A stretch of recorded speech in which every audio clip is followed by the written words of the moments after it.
Where in oil do you go here? In which stocks do you think will be most supported by a move higher in Brent and WTI? Well, we've talked about this a lot on the show, and Joe's given some excellent analysis. Some of the things, and you didn't mention this earlier, but, you know, there's a pipeline in getting oil out of the Permian Basin where a lot of the U.S. oil is being produced.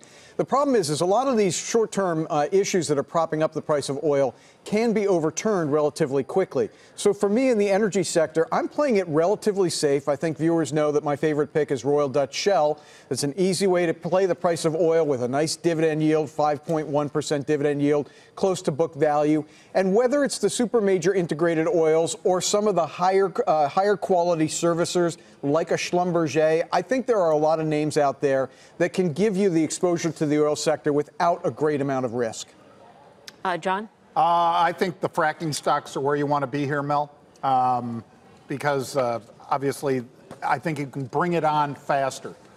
So you and I spoke yesterday and several weeks ago, even leading into the OPEC conference, that there's the buy rumor, sell news adage that works on Wall Street fairly well. And there's also the converse of that. I mean, we sold off pretty hard because the rhetoric was that they were going to talk the OPEC ministers into increasing production and then pushing down prices.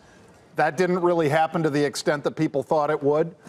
We saw a $3 pop in crude immediately after the OPEC meeting was announced as far as the results of that meeting. And now I think, Mel, with what's going on in Iran right now, or towards Iran, this just further plays into that. Good for the frackers. Where do you stand on energy, and at what point do you get concerned for the consumer?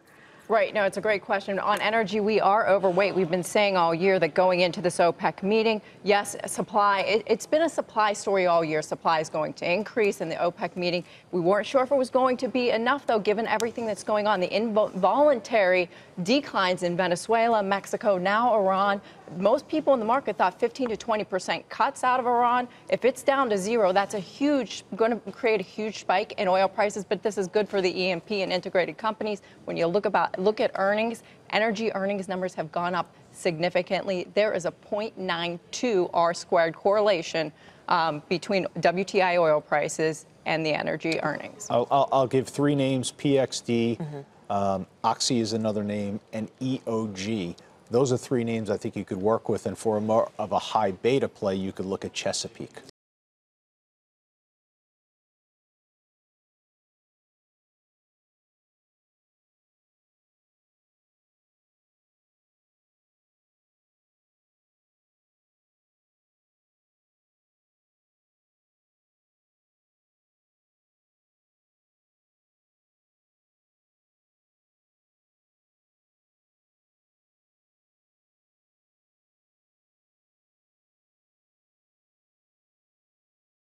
Hey there, thanks for checking out CNBC on YouTube. Be sure to subscribe to stay up to date on all of the day's biggest stories. You can also click on any of the videos around me to watch the latest from CNBC.